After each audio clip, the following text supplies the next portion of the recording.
আসসালামু আলাইকুম ওয়া রাহমাতুল্লাহি ওয়া বারাকাতুহু। আসলে এই সমস্যাটা আমাদের ঘরে ঘরে ঢুকে গেছে। চলেন হুজুরের মুখ থেকে শুনে নিই। থাকবেন কিছু কিছু দুষ্ট জনের উপদ্রব আছে, আপনি খেয়ালও করেন না। ঘরে ঘরে মানুষ এটা ফিল করছে না।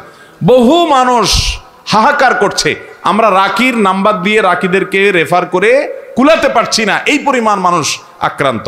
বাচ্চা কাচ্চা অস্বাভাবিক দুষ্টামি করে, মানে সীমাহীন, মানে কোনো স্বাভাবিক কিছু না।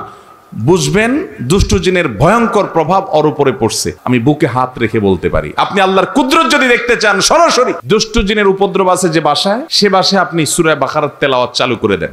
আর আমার কাছে যত ফোন আসে দেশের একেবারে সর্বোচ্চ লেভেল পর্যন্ত, এমন এমন কিছু পদের পদাধিকারী ব্যক্তিদের তরফ থেকে ফোন আসে, রিকোয়েস্ট আসে যে কল্পনাও করা যায় না যে এই লেভেলের মানুষগুলো পর্যন্ত সাফার করছে খুব মানে জটিল ভাবে।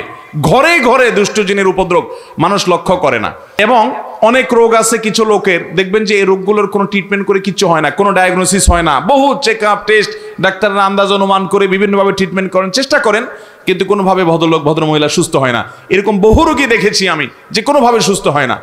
এগুলোর বেশিরভাগ ব্ল্যাক ম্যাজিক এবং দুষ্ট জিনের রোগী ঘরে ঘরে। আমাকে এটা কেন হয়, আমি বললাম কেন হয়।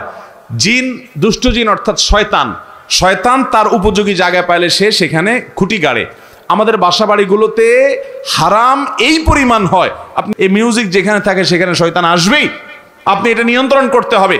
আপনার বাসায় বিভিন্ন প্রাণীর ছবি টাঙিয়ে রাখবেন, এখানে শয়তান আসবেই। রহমতের ফেরেশতা ঢুকেন, হাদিসে বলা আছে, এখানে আপনার এই অবস্থা হবে। কিভাবে আমি সব জায়গায় বলার চেষ্টা করি ভাইরা আমার। নাম্বার 1, গুনাহমুক্ত বাসা করেন, বাসা বাড়িতে গুনাহ করবেন না, এগুলো থেকে বাঁচান বাসা বাড়িকে। সবচেয়ে বড় কারণ হলো, দ্বিতীয় নাম্বার যেটা বলবো সেটা হলো, আজ কোরআন তেলাওয়াত আমাদের বাসা থেকে